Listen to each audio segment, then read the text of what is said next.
മുത്തശ്ശൻ പറയാണ്, അവന്റെ സംസാരത്തിൽ നിന്ന് എനിക്ക് തോന്നിയത് അവന് നിന്നെ കൂട്ടിക്കൊണ്ടുവരാൻ താല്പര്യമുണ്ടെന്നാ. കാരണം പലതവണയായിട്ട് ഞങ്ങൾ ഇങ്ങോട്ട് വരുന്നെന്ന് അറിഞ്ഞപ്പോ അവൻ ഞങ്ങളുടെ അടുക്കിലേക്ക് വന്നിട്ട് നിന്നെ കൂട്ടണ്ടെന്ന് പറഞ്ഞു. എന്നിട്ട് മുത്തശ്ശന് താല്പര്യം ഉണ്ടെങ്കിൽ വിളിച്ചോണ്ട് പോരേന്ന് പലതവണ അവൻ പറയാതെ പറഞ്ഞു. അതിനർത്ഥം അവന് മോളില്ലാതെ പറ്റില്ല എന്നുള്ളതാ. അതുകൊണ്ട് നമുക്ക് എല്ലാവരെയും ഒന്ന് പാഠം പഠിപ്പിക്കണം മോളെ. മരുമക്കളായതുകൊണ്ട് പറയാതിരിക്കാൻ പറ്റുന്നില്ല, പറയാൻ പാടില്ല, പക്ഷെ പറയാതിരിക്കാനും പറ്റുന്നില്ല മോളെ. എന്താ ചെയ്യാ? ദേവ്യാനിയും ജലജയുടെയും ഭക്ഷണം ഒന്നും സഹിക്കാൻ പറ്റാത്ത അവസ്ഥയാ മോളെ.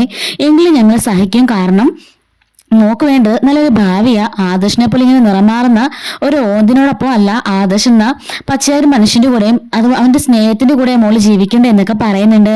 അപ്പോഴേക്കും ഗോവിന്ദൻ പറയാണ്, അങ്ങനെ ഫുഡിന് പ്രശ്നം ഉണ്ടെങ്കിൽ കനകേനെ ഒന്ന് അടുക്കളയിൽ കയറാൻ പറഞ്ഞൂടായിരുന്നു എന്ന് ചോദിക്കുകയാണ്. അപ്പോഴേക്കും മുത്തശ്ശൻ പറയുന്നുണ്ട്, കനക എന്താ ആ വീട്ടിലേക്ക് ജോലി ചെയ്യാവുന്ന വേലക്കാരിയാണോ? അതൊന്നും വേണ്ട. നയനമോളും ആ വീട്ടിലെ വേലക്കാരിയൊന്നുമില്ല. പക്ഷെങ്കിൽ ഭക്ഷണം പാകം ചെയ്യുമ്പം നയനമോൾ ഉണ്ടാക്കുന്ന ഫുഡിന് പ്രത്യേക ഒരു രുചിയാ. അതുകൊണ്ടാ പാചകം ചെയ്യാൻ പറഞ്ഞത്. എന്തായാലും അവിടെ രണ്ടുപേര് ക്ഷീണിച്ചിരിക്കുക. ജലജയും ദേവ്യാനി പലതവണ ഞങ്ങളുടെ അടുത്ത് ഒന്ന് റെക്കമെൻഡ് ചെയ്തിട്ടുണ്ട് നിന്നെ കൊണ്ടുവരണ്ടെന്ന് പറഞ്ഞിട്ട്. പക്ഷെ അവര് പറയുന്ന വർത്താനത്തന്നെ മനസ്സിലാവുന്നുണ്ട് കൊണ്ടുവരണമെന്നാണെന്നുള്ള കാര്യം എന്നൊക്കെ പറയാണ്. എന്നിട്ട് മുത്തശ്ശൻ പറയുന്നുണ്ട്, എന്തായാലും ആദർശമോ വന്ന് വിളിക്കാതെ മോള് വരണ്ട എന്ന് പറയുന്നു. ഇപ്പൊ തന്നെ 3 ദിവസം ആയില്ലേ മൂർത്തി സാറേ, ഇനിയിപ്പോ നീണ്ടു പോയാലോ, ആദർശമോൻ വാശി കാണിച്ച് വരാതിരുന്നാലോ, ബന്ധങ്ങൾ തമ്മിൽ അകന്നു പോയാലോ, എനിക്ക് നല്ല പേടിയുണ്ട് എന്ന് ഗോവിന്ദൻ പറയുന്നുണ്ട്. അതൊന്നും ഓർത്ത് ഗോവിന്ദൻ വിഷമിക്കണ്ട. അനിയുടെ കല്യാണം വരികയല്ലേ, കല്യാണത്തിന് നേരത്തെ തന്നെ കുടുംബസമേതം അങ്ങോട്ടേക്ക് വന്നേക്കണം. അതിനു മുമ്പേ നയനെ വിളിച്ചില്ല എന്നുണ്ടെങ്കിൽ ആ കല്യാണ സമയമാകുമ്പം നയന വന്നതിന് ശേഷം തിരികെ ഗോവിന്ദന്റെ കൂടെ തിരിച്ചു എന്നൊക്കെ മുത്തശ്ശൻ പറയാണ്. നയന പറയുന്നുണ്ട്, ശരി മുത്തശ്ശൻ പറയാണ്. എന്തായാലും അവനും വീട്ടിലുള്ളവർക്കും താനില്ലാതെ പറ്റത്തില്ലെന്നുള്ള കാര്യമൊക്കെ എല്ലാവർക്കും മനസ്സിലായി തുടങ്ങി. തന്റെ വില എന്താണെന്നുള്ളത് എല്ലാവരും മനസ്സിലാക്കണമെന്നൊക്കെ മുത്തശ്ശൻ പറയുന്നുണ്ട്. എന്തായാലും സ്വാദിഷ്ടമായ ഫുഡ് കഴിക്കാൻ സാധിച്ചു എന്നൊക്കെ മുത്തശ്ശൻ പറയാൻ കേട്ടോ. ദേവയാനിയാണെങ്കിൽ വരുന്നില്ലല്ലോ, അവരെ ഇതുവരെയും കണ്ടില്ലല്ലോ. മുത്തശ്ശന്റെയും കൂടെ അവളിങ്ങ് വന്നാൽ മതിയായിരുന്നു, ജോലി ചെയ്ത് നിന്റെ നാട് ഒടിഞ്ഞു എന്ന് പറയുന്നുണ്ട്.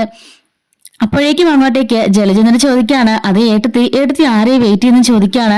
അല്ല, അച്ഛനമ്മയും പുറത്തേക്ക് പോയിരിക്കല്ലേ, സുഖമില്ലാത്ത ആൾക്കാരല്ലേ, കണ്ടില്ലല്ലോ എന്ന് നോക്കായിരുന്നു എന്ന് പറയുന്നുണ്ട്. ജലജ പറയാണ്, ഞാനും വരാതെ പോയി നിന്ന് അവരെ തന്നെ നോക്കിയെന്ന് പറയുന്നുണ്ട്. ഇതെല്ലാം കനക പുറകിൽ നിന്ന് കാണുന്നുണ്ട് കേട്ടോ. ജലജ മനസ്സിലോർക്കാണ്, കള്ളി അവള് നോക്കിയിരിക്കുക നയന വരാൻ വേണ്ടിട്ട്. എന്നിട്ട് പറയുന്നത് കേട്ടില്ലേ അല്ല എന്ന്. എന്നിട്ട് ദേവേനെ ഓർക്കാണ്, ഈശ്വര എത്രയും പെട്ടെന്ന് നയനയും കൊണ്ട് ഇങ്ങ് വന്നാൽ മതിയായിരുന്നു, എനിക്കിനി അടുക്കള കയറാൻ അതുപോലെ എന്റെ ശരീരം മുഴുവൻ തളർന്നു എന്നൊക്കെ അവളിങ്ങനെ ആലോചിക്കുന്നുണ്ട്. ഓഫീസിലിരുന്നിട്ട് ഒരു സമാധാനമില്ലാതെ ആദർശ് വീട്ടിലേക്ക് പോകാനിരുന്നാണ്. ഈ സമയത്ത് പവിത്ര ചോദിക്കാണ്, അല്ല സാറെന്താ നേരത്തെ പോന്നേ? അതെന്താടോ, എനിക്ക് നേരത്തെ പോയിക്കൂടെ? അല്ല സാറങ്ങനെ നേരത്തെ പോവാറില്ലല്ലോ, അതുകൊണ്ട് ചോദിച്ചതെന്ന് പറയുന്നുണ്ട്. ഞാനിപ്പോ പോണം തീരുമാനിക്കുന്നത് ഞാനല്ലേ, പിന്നെ താൻ എന്റെ ഭാര്യ വല്ലതും വിളിച്ചിരുന്നോ? ഏയ് ഞാനാരും വിളിച്ചില്ല സാർ. അല്ല താൻ വിളിച്ചല്ലോ പറഞ്ഞോന്ന് ചോദിച്ചതാ. എന്താ സാർ വല്ല പ്രശ്നമുണ്ടോ? എനിക്ക് അങ്ങനെ പ്രശ്നമൊന്നുമില്ല, അവളെ വിളിച്ചിന് എന്തെങ്കിലും പറഞ്ഞു എന്ന് അറിയാൻ വേണ്ടി ഞാൻ ചോദിച്ചതേ ഉള്ളൂ. ഇല്ല സാർ, ഞാൻ മേഡത്തിനെ വിളിച്ചില്ല. വിളിക്കണമെന്ന് ചോദിക്കുമ്പോൾ വേണ്ട അവളെ ഒന്നും വിളിക്കുന്ന കാര്യമൊന്നും വേണ്ട. പിന്നെ എനിക്ക് എന്തെങ്കിലും പ്രശ്നമുണ്ടെങ്കിൽ അതെന്റെ ഭാര്യ വീട്ടിലില്ലാത്തോണ്ടാണെന്ന് താൻ തെറ്റിദ്ധരിക്കൊന്നും വേണ്ട. എനിക്ക് അങ്ങനെ ഒരു പ്രശ്നമില്ല, മനസ്സിലായോ? സാർ ഞാൻ അങ്ങനൊന്നും വിചാരിച്ചിട്ടില്ല സാർ. അങ്ങനെ എന്തെങ്കിലും വിചാരം ഉണ്ടെങ്കിൽ അങ്ങ് മനസ്സിൽ വെച്ചാൽ മതി എന്നൊക്കെ പറഞ്ഞ ആദർശ് ഒരു കാര്യമില്ല ചൂടാവാണ്. പവിത്ര മനസ്സിലോർക്കാണ്, ഈ സാറിന് ഇത് എന്താ പറ്റിയെന്ന്. എന്നിട്ട് പറയുന്നുണ്ട്, പിന്നെ താനിപ്പോ മനസ്സിലെന്താ ആലോചിച്ച് എന്തെങ്കിലും പറഞ്ഞെങ്കിൽ മുഖത്ത് നോക്കി പറയണം, അല്ലാതെ മനസ്സിൽ വെച്ചോണ്ടിരിക്കുകയല്ല വേണ്ടേ എന്ന് ആദർശ് പറയുന്നുണ്ട്. പവിത്ര പറയാണ്, സാർ ഞാനൊന്നും ഓർത്തില്ല സാർ, ഞാനങ്ങനെ മനസ്സിൽ പറഞ്ഞ കാര്യമൊന്നുമില്ലല്ലോ സാർ എന്നൊക്കെ പറയുന്നുണ്ട്. എന്നാ ശരി പണി നടക്കട്ടെ എന്നും പറഞ്ഞിട്ട് ആദർശ് അവിടെ നിന്ന് ഇറങ്ങിപ്പോകുന്നുണ്ട് കേട്ടോ. ഇതേ സമയത്തിന് പവിത്ര ആലോചിക്കാണ്, എന്തായാലും മേഡത്തിനെ വിളിച്ച് സാറിന്റെ കാര്യം പറഞ്ഞ നന്നായി, ഒന്നുകൂടി വിളിക്കണമെന്ന് ആലോചിക്കുന്നുണ്ട്. എന്തായാലും സാറിന് കാര്യമായ പ്രശ്നമുണ്ട് എന്നുള്ള കാര്യവും അവൾ ഓർക്കാണ് കേട്ടോ. അങ്ങനെ ആദർശ് നേരെ കിരണിനെ വിളിച്ചിട്ട് ഒരു കോഫി ഹൗസിലേക്ക് വരാൻ പറയുന്നുണ്ട്. അങ്ങനെ ആദർശും കിരണും കൂടി കുറെ നേരം ഇവിടെ സംസാരിച്ചിരിക്കാണ് കേട്ടോ. കിരൺ പറയാണ്, നിന്നെ പോലൊരുത്തനെ ഞാൻ ആദ്യമായിട്ട് കാണുക, നിനക്ക് ശരിക്കും ഒരു സ്റ്റാൻഡ് ഇല്ല. നീ പല സമയത്തും പലതാ പറയുന്നത്. ചിലപ്പോ നീ നയനെ ഇഷ്ടമാണെന്ന് പറയും, ചിലപ്പോ ഇഷ്ടമില്ലെന്ന് പറയും. ഇതെന്താണ് അവളൊരു പാവക്കുട്ടിയിലാണോ നിനക്ക് മാറിയിട്ട് കളിക്കാൻ എന്നൊക്കെ ചോദിക്കാണ്. അതല്ലടാ, എനിക്ക് അവളുടെ സ്നേഹമൊക്കെ ഉണ്ട്, പക്ഷെ പുറത്തു പറയാൻ സാധിക്കുന്നില്ല. കല്യാണം കൊണ്ട് റെക്കമെൻഡ് ചെയ്യിപ്പിക്കാനല്ലേ നീ ഇപ്പൊ വന്നത്, എന്തായാലും അത് നടക്കാൻ പോകുന്നില്ല എന്ന് പറയുന്നുണ്ട്. അതെന്താണ് നീ അങ്ങനെ പറഞ്ഞത്? നിന്റെ ഭാര്യ വിളിക്കാൻ കല്യാണമാണോ പോകേണ്ടത്, നീ തന്നെയല്ലേ പോകണ്ടേ എന്ന് ചോദിക്കാണ്. നിന്റെ അഭിമാനം അതിനെ സമ്മതിക്കുന്നില്ല അല്ലേ എന്നൊക്കെ കിരൺ ചോദിക്കുന്നുണ്ട്. ഞാനും കല്യാണിയും വിവാഹത്തിന് ശേഷം ഇന്ന ഒരു ദിവസം പോലും പിരിഞ്ഞു നിന്നിട്ടില്ല. അതാ ഞങ്ങൾ തമ്മിലുള്ള സ്നേഹം. ഒരു ഭാര്യയും ഭർത്താവും അങ്ങനെ ആയിരിക്കണം. ശരിക്കും ഇപ്പൊ എത്ര ദിവസം നിങ്ങൾ പിണങ്ങിയിരിക്കുന്ന ചോദിക്കുമ്പോൾ 3 ദിവസമായി എന്ന് പറയുന്നുണ്ട്. കൊള്ളാം, നിന്റെ വാശി പിടിവാശിയൊക്കെ കളഞ്ഞിട്ട് മര്യാദക്ക് നീ പോയി നയനെ വിളിച്ചോണ്ട് വാ എന്നൊക്കെ പറയുന്നുണ്ട്. കല്യാണിയെ വല്ലതും നയനെ വിളിച്ചിരുന്നെന്ന് ചോദിക്കുമ്പോൾ അവള് വിളിച്ചിരുന്നു, കാര്യമൊക്കെ പറഞ്ഞിട്ടുണ്ടെന്ന് പറയാണ്. ഓഹോ, അപ്പൊ അവൾ ആദ്യമേ റെക്കമെൻഡ് ചെയ്തില്ലേന്ന് ചോദിക്കുമ്പോൾ അവൾ അങ്ങനെ റെക്കമെൻഡും ചെയ്തിട്ടില്ല, അവൾ ഭയങ്കര സന്തോഷത്തിലാണ് എന്നൊക്കെ പറയുന്നുണ്ട്. എനിക്കൊരു കാര്യം മനസ്സിലായി, നിന്റെ മനസ്സിലുള്ള സ്നേഹമൊക്കെ ഉണ്ട്, പക്ഷെ തുറന്നു പറയാൻ നിന്റെ ഈഗോ സമ്മതിക്കുന്നില്ല, അതാ കാരണം എന്നൊക്കെ പറഞ്ഞ് കിരൺ കുറെ നേരം അവനെ ഉപദേശിക്കുന്നുണ്ട്. കല്യാണി വന്നേ പിന്നെ എന്റെ കൺസ്ട്രക്ഷൻ കമ്പനി വെച്ചിട്ട് കയറാൻ തുടങ്ങിയത്. അതുപോലെ തന്നെയാണല്ലോ തന്റെ കാര്യവും. മൂർത്തീസ് ജ്വല്ലറി ഇന്ത്യയിലെ തന്നെ നമ്പർ 1 കമ്പനിയാണെങ്കിൽ പോലും ഞാൻ വന്നതിന് ശേഷം ഒരുപാട് മാറ്റം ഉണ്ടായില്ലേ എന്നൊക്കെ ചോദിക്കുകയാണ്. അതാ ഞാൻ പറഞ്ഞത്, നിന്റെ ജീവിതത്തിൽ ഐശ്വര്യം കൊണ്ടാ അവള് കടന്നു വന്നിരിക്കുന്നത്, ആ ഐശ്വര്യത്തെ നീ മുറുകെ പിടിച്ചണം എന്നൊക്കെ പറയാണ്. പിന്നെ എപ്പോഴും ഈ ബിസിനസ് എന്ന് പറഞ്ഞിരിക്കാതെ ഇടയ്ക്ക് ഔട്ടിങ്ങിനൊക്കെ പോകണം, എന്തായാലും നമുക്ക് 4 പേർ കൂടെ ഒരുമിച്ചൊരു കറക്കമൊക്കെ കറങ്ങാം എന്നൊക്കെ പറയുന്നുണ്ട്. നിനക്ക് നിർബന്ധമാണെങ്കിൽ പോവാന്ന് പറയുമ്പോൾ അതെ, എന്റെ നിർബന്ധത്തിന് നീ വരണ്ട, നിനക്ക് വേണമെങ്കിൽ വന്നാൽ മതി എന്നൊക്കെ പറഞ്ഞിട്ട് ആദർശനൊന്ന് മോട്ടിവേറ്റ് ചെയ്ത് കിരൺ പറഞ്ഞിടുന്നുണ്ട്. ശരി ശരി, നിന്റെ ഉപദേശത്തിന് നന്ദി എന്ന് പറഞ്ഞിട്ട് ആദർശം അവിടെ നിന്ന് പോകുന്നുണ്ട് കേട്ടോ. നിന്നെ എനിക്ക് അറിയില്ലടാ, നിന്റെ മനസ്സിൽ എന്തുമാത്രം എന്നോട് സ്നേഹം ഉണ്ടെന്നും എനിക്ക് അറിയില്ലേ എന്നൊക്കെ പറഞ്ഞ് കിരണോട് ചിരിച്ചുകൊണ്ട് നിൽക്കുന്നുണ്ട് കേട്ടോ. ശൈലജ ദേവേനോട് പറയാണ്, ഞാനാണെങ്കിൽ നേർച്ച വെള്ളയോടൊക്കെ കഴിച്ചിരിക്കുക, അവളെ ഇങ്ങോട്ട് കൊണ്ടുവരില്ലേന്ന് പറഞ്ഞെന്ന് പറയുമ്പോഴേക്കും ദേവേനി പറയുന്നുണ്ട്, ഞാനും അങ്ങനെ തന്നെ ഓർത്തോണ്ടിരിക്കുന്നെന്ന് പറയുന്നുണ്ട്.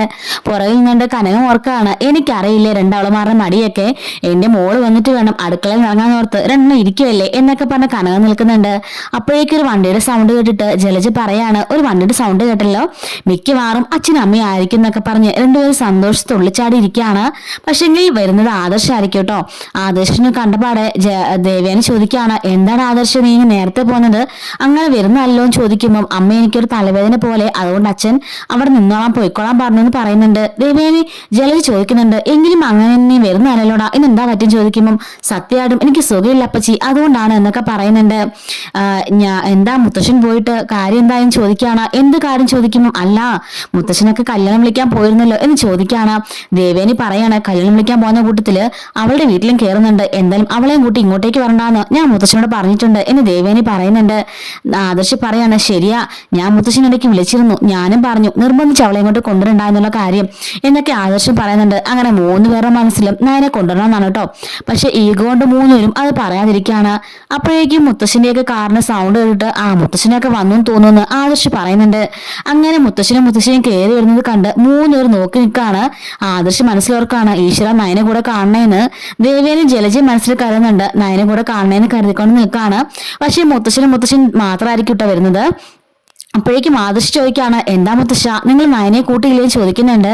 ഞങ്ങളെ പലതവണ വിളിച്ചതാ മോനെ, പക്ഷെ നയന വന്നില്ല, അവളിപ്പോ ഇവിടെ അച്ഛന്റെ കൂടെ നല്ല സുഖമായിട്ട് സന്തോഷമായിട്ട് ജീവിക്കുന്നുണ്ട്. പിന്നെ ആർട്ട് ഗാലറി ഒക്കെ ഉണ്ടല്ലോ, അവൾ അവിടെ തന്നെ നിൽക്കാനുള്ള പ്ലാൻ ആണെന്ന് എനിക്ക് സംശയമുണ്ട്. നിന്നെന്നും വരും, കാരണം അവള് ആർട്ട് ഗാലറി നിൽക്കണമെന്നൊക്കെ പ്ലാനിങ് പറയുന്നുണ്ട് എന്ന് പറയുന്നുണ്ട്. എന്നിട്ട് പറയുന്നുണ്ട്, ഞങ്ങളെ പലതവണ വിളിച്ചതാ, ഗോവിന്ദനും പറഞ്ഞാ മോളെ പോയിക്കോളാൻ, പക്ഷെ അവൾ വന്നില്ല എന്ന് പറയുന്നുണ്ട്. എന്താണ് ആദർശേ, നിങ്ങൾ നിങ്ങളെ സ്നേഹത്തിലാണെന്ന് പറഞ്ഞിട്ട് അങ്ങനെയൊന്നും ഇല്ലേന്ന് ചോദിക്കാണ്. അങ്ങനെയൊന്നുമില്ല മുത്തശ്ശ, ഞങ്ങൾ നല്ല സ്നേഹത്തിലാണെന്ന് പറയുമ്പോൾ പിന്നെന്താ നയനമോള് വരുന്നില്ല എന്നങ്ങ് പറഞ്ഞത്. ഒരു ഭാര്യയും ഭർത്താവും നല്ല സ്നേഹത്തിലാണെങ്കിൽ ഒരിക്കലും ഒരു ഭാര്യയ്ക്ക് ഭർത്താവിനെ പെണ്ണിക്കാൻ സാധിക്കില്ലല്ലോ എന്നൊക്കെ പറഞ്ഞിട്ട് മുത്തശ്ശൻ ഇനിയപ്പോൾ അവൾ വരുമ്പോ വരട്ടെ എന്നൊക്കെ പറഞ്ഞ് മുത്തശ്ശൻ നന്നായിട്ട് അഭിനയിച്ചുകൊണ്ട് അകത്തേക്ക് കയറി പോകുന്നുണ്ട്. കണ്ടോ ഏട്ടത്തി, ഇതൊക്കെ അവളുമാർ അടവാ, അവളുമാരെ ഇങ്ങനെ താങ്ങി നിൽക്കുമ്പോൾ പോയി വിളിക്കുമെന്ന് അവളുമാർക്കറിയാം, അതിന്റെ അടവാ, അടുക്കളയിൽ കയറാൻ പറ്റാത്തതുകൊണ്ടാ അവൾ വരാത്തേ എന്നൊക്കെ പറയുന്നുണ്ട് കേട്ടോ. അങ്ങനെ അവിടെ നിന്ന് 2 പേരും ഇങ്ങനെ പ്രസംഗിച്ചുകൊണ്ട് നിൽക്കുന്നുണ്ട്. രണ്ടെണ്ണം അവിടെ നിൽക്കുമ്പോഴേക്കും കനകം വന്നിട്ട് ചോദിക്കുകയാണ്, അതെ അത്താഴത്തിനുള്ളതൊന്നും ആയില്ല, ഫുഡൊന്നും പ്രിപ്പയർ ചെയ്യുന്നില്ലേ എന്ന് ചോദിക്കുമ്പോഴേക്കും ഞങ്ങൾ ഉണ്ടാക്കാൻ പോവാ, നീ കൂടുതൽ വർത്താനൊന്നും പറയണമെന്നും പറഞ്ഞിട്ട് ജലജൻ ദേവേനയും അടുക്കളയിലേക്ക് തന്നെ പോകുന്നുണ്ട് കേട്ടോ. ആദർശനോട് കനകം ചോദിക്കുകയാണ്, എന്താ മോൻ എന്തൊരു വിഷമം പോലെ, മോനെന്താ നേരത്തെ ചോദിക്കുമ്പോൾ ഒന്നുമില്ലമ്മേ, എനിക്ക് മഴയല്ലേ പുറത്ത്, തണുപ്പടിച്ചാല് ശ്വാസം മുട്ടൽ കൂടും, അങ്ങനെ നല്ല തലവേദന പോലെ, പോയി റെസ്റ്റ് എടുക്കട്ടെ, അതിനുവേണ്ടി വന്നതാണെന്ന് പറയുന്നുണ്ട്. മോനെന്താ വല്ലാത്തൊരു വിഷമം പോലെ ചോദിക്കുമ്പോൾ എന്റെ മുഖത്ത് വിഷമമുള്ള പോലെ അമ്മയ്ക്ക് തോന്നിയും ചോദിക്കുമ്പോൾ വിഷമമായിട്ട് തോന്നില്ല, പക്ഷെ പഴയ പ്രസാദം കാണുന്നില്ല, പക്ഷെ എന്റെ മോളുണ്ടല്ലോ അവിടെ ഭയങ്കര ഹാപ്പിയാ, ഇവിടുത്തെ ഇത്രയും ജോലിയൊന്നും ചെയ്യണ്ടല്ലോ, അവളുടെ വരയും കുറയൊക്കെ ആയിട്ട് സന്തോഷമായിട്ട് ഇരിക്കുകയാണെന്നൊക്കെ കനകം പറഞ്ഞത് കേട്ട് സങ്കടപ്പെട്ട് ആദർശം നിൽക്കുന്നുണ്ട് കേട്ടോ. എല്ലാ ദിവസവും ഡെയിലി റിവ്യൂസും വരായിരിക്കുന്ന സ്റ്റോറീസ് ഒക്കെ നമ്മുടെ ചാനലിൽ അപ്ലോഡ് ചെയ്യുന്നുണ്ട് കേട്ടോ. മിസ് ആവാതിരിക്കാൻ ചാനൽ സബ്സ്ക്രൈബ് സപ്പോർട്ട് ചെയ്യണേ. Thanks for